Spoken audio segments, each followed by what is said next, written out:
So, today I'm going to present you a vlog that I failed because basically I'm a bag full of cringe and I just couldn't do it. But anyway, last weekend I went to Austerlitz's reenactment in Czech Republic and I thought, well, that's a splendid opportunity for a vlog. What I didn't think about though is how uncomfortable I am doing that and how I'm not used to just talking to myself with a camera, so that didn't really work out. But I still took my camera with me, like the tiny shitty one, and I still recorded most of the stuff that was happening, except you don't really see me. So without further ado, actually you do need some further ado. So basically the whole weekend was obviously a Napoleonic event. We went there on Friday and there was a ball in the castle, in the Slavkov castle on Friday evening, so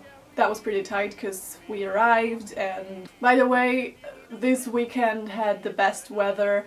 It was all white, it was just gorgeous, it just looked so good. So I drove with a couple of friends down from Poland, and so we arrived at the place, and I don't know if you've ever been to like a historical reenactment. Usually people sleep in tents, because usually people, like the soldiers and stuff, they're trying to keep it as historically accurate as possible, but obviously because it was December, not everyone decided to do it. There was a couple of troops that were like, sure, let's go for it, let's just sleep in tents. But then most of the people were like, okay, let's be reasonable because it's not gonna be warm enough. So I slept with those soldiers. That sounds really bad, but I did in sort of like a small school or community center or something. And if you think reenactment is something fabulous, this is what it looks like. This is basically the place where we slept in, and like I'm used to it because every summer I spend half of my summer in a tent, so like I'm really enjoying it, but it's not all like sleeping in castles and stuff. It's fun though, because like you spend time with a lot of people and you get to know a lot of people, and that's cool. So the first night we came to the place, we had a little time to like rest and unpack ourselves and stuff, and then we had to get ready for the ball. So basically I've been to the ball 2 years ago, and it's not what balls usually are, because I know most of the historical balls are like focused around dancing and that's the main part. Some of the balls I've been to are more about like decorum and actually recreating the atmosphere of the ball. This was this sort of a ball, so I mean I enjoy both like sides of it. I enjoy the dances, but I also enjoy, you know, having a live music band, having, you know, rich famous people from the era visit you and you're like, crap, should I curtsy? Because Tsar just entered the room, right? I enjoy being introduced to the host. That's what happened on this ball, and I think that was really nice. A bit cringy though. And also the fact that the troops were there made it a completely different sort of, you know, event, because usually you only have people dancing, and this time, you know, troops were entering the room all of a sudden, people were singing, they were doing these like weird things that I have no idea what they're called because I'm not an expert in Napoleonic stuff, so I was just like, I have no idea what's happening, but it looks nice.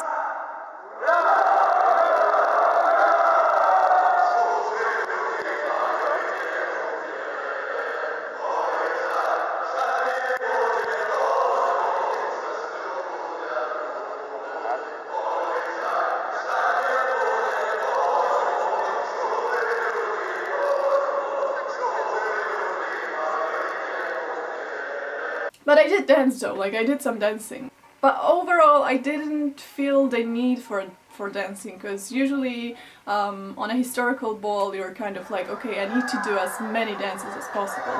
And this time I was kind of like, I was just trying to enjoy the moment, you know, I was wandering around the castle. Hi guys, so we're in the castle, and what's really cool is when you go to like a historical event, you can actually walk around a place without nobody in it, and it's like super loud and no one is there to scold you, so I'm just having a walk.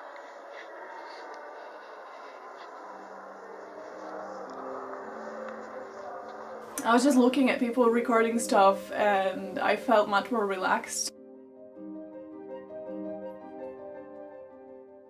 maybe when it comes to dances it wasn't as effective as the other balls I've been to, especially the UK ones last year, but it was still a lot of fun.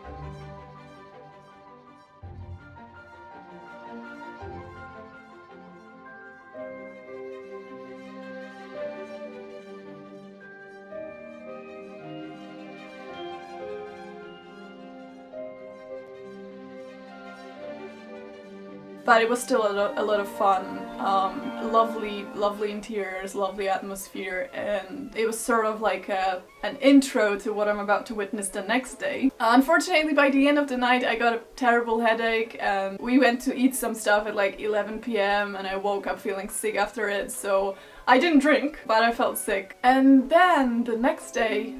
Will you shut up? I'm trying to talk here. So the next day was the day of the battle, which is always really shut up, which is always really exciting. My laptop is trying to be in the video, which is always really exciting. And I mean, always, I've been to a battle once before, but it's just like up until this point you're kind of like, yeah, I mean, it's nice, but I could be home. And then you see all the troops like marching and you hear all the,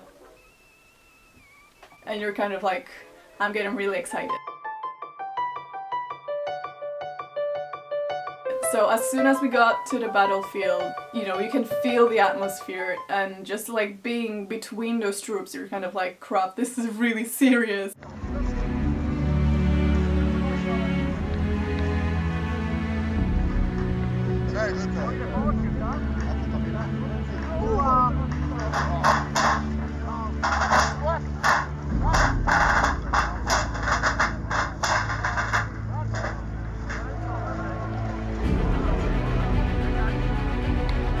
And you get like really excited about it. And then you see Napoleon, you're like, holy crap!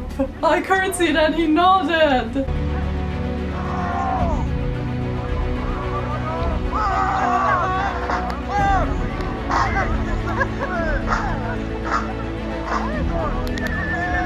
So Napoleon is checking the troops right now. He's looking at us.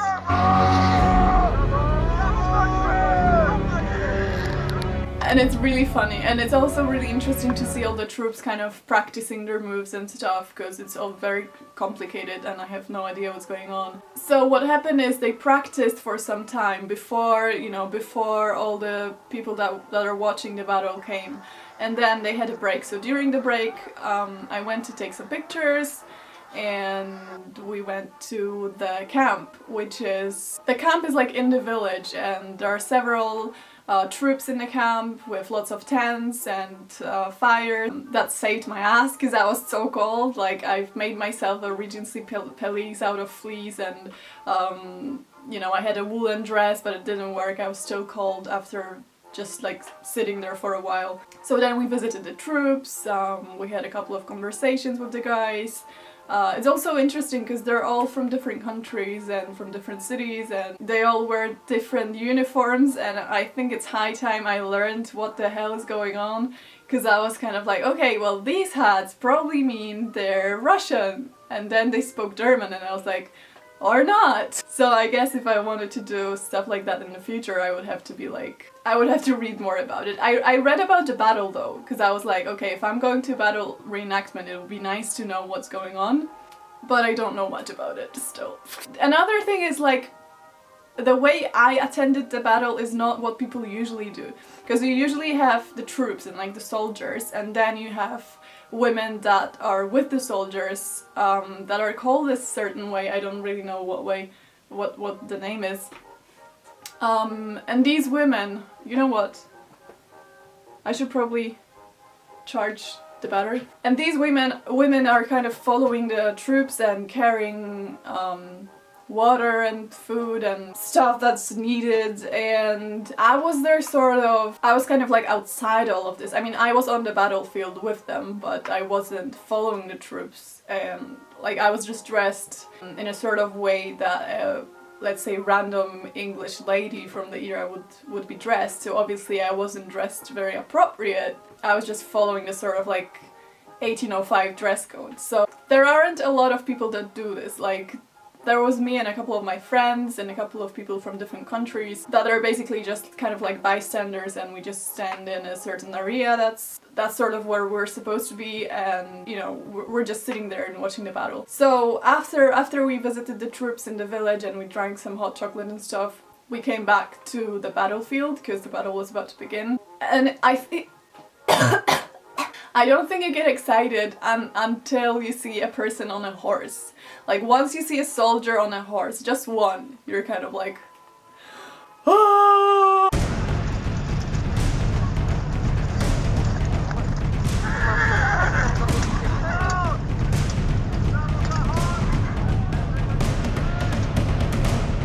I remember the first time I came, I was like, well, it's pretty exciting, you know, they're beating the drums and stuff, and they're playing the flutes, and it's all really exciting, and it all sounds historical. And then, like, as soon as I saw the first soldier on the horse, I was like, crap! Because there's just something so exciting about it. There's just something so exciting about a guy on a horse. In a uniform.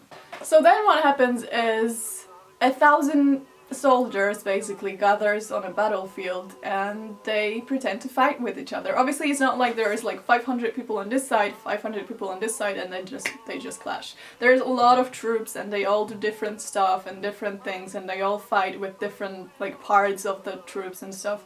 So I also remember the first time I went to the reenactment, I was kind of like, wow, this is really slow, because I kind of expected them to go like.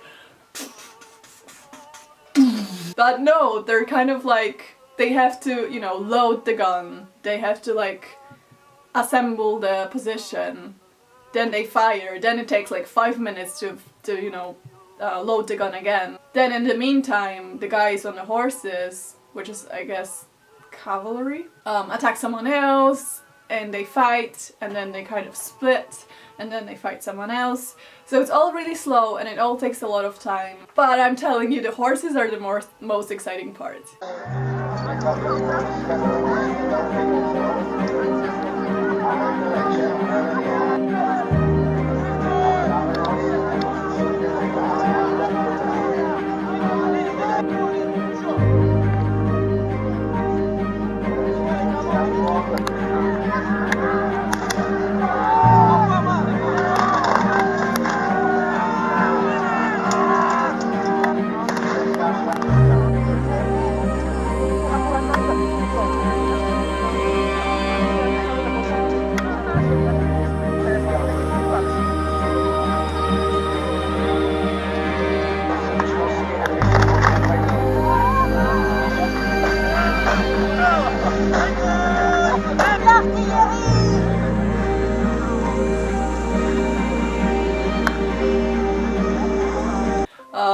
Shut up!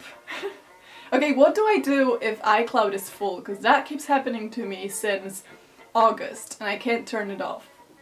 Let me know in the comments, because that's pissing me off, seriously. Back to the battle. So, because the battle took a while, and I was sitting on I don't even know what it was, but I was just sitting down.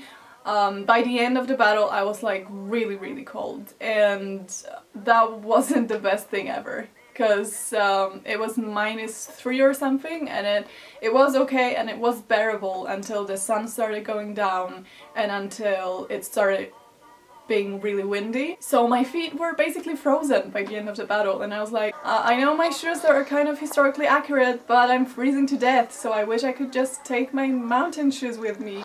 What's annoying about this particular event is that all of these places, you can't really walk from one place to another because it's too far, so you really need a car, and because those are like tiny villages, it's really hard to get public transport in there, so you're basically, if you don't know someone that owns a car, you're lost. So I just called some soldiers that I knew they were going to the town, and I was like, please get me there! So they got me there, and it was really nice. And we went to the town because there were some other like small reenactments going on in the town. There was like a parade and fireworks, and basically they set up like a tiny Christmas market in the town, so I really wanted to see it because two years ago it was really, really nice. So we went there and we, you know, walked down the Christmas market and stuff. And then we went to the castle where the fireworks were supposed to be. And then we ended up getting a really good spot for like the fireworks, and there was also like a video mapping on the castle, and that was all really nice, so that's what we did. And then I had to be back because I had to meet the soldiers that were taking me back to the village that we slept in. And basically I don't have any more recordings of what was going on because there wasn't much going on. Everyone was tired after the battle, we just went to sleep. And the next day everyone was already packing and stuff. So on Sunday we were trying to do some sightseeing, but we were just like, let's get back in the car. So then I went back to Poland and then I left my camera with my memory card at a friend's place, and she's in the other town. So I only got the camera back today, so that's why I'm telling you about this all now. And that's all that happened this weekend. I was kind of hoping, I was really hoping I would be able to like talk about it when it was actually happening. But I guess it's also because it's so weird to talk in English when everybody else is speaking Polish. It's completely different when I was walking around Edinburgh talking in English, because that was kind of like, well, obviously that's natural, but here, you know, the fact that I'm talking to a camera is weird enough, and the fact that I'm doing that in English is like double weird, so I guess that's why it's so uncomfortable for me. But I'm kind of hoping I will get used to that. I did some, as you might have seen, I did some recordings during the whole event, so I may not be a vlogger, but at least I attended a battle. Oh, by the way, I've just filmed a hair tutorial for this. For this and for this and for this, so it's coming up next. I guess that's it. If you're ever planning to go on a Napoleonic reenactment that's happening in Europe, hit me up and maybe we'll meet there and do some stupid stuff together, because obviously I wasn't a very graceful lady on this event, let me just tell you. If you're hoping to see some dignified pictures of me, you're in for a disappointment, because how do people end videos? How do they do that?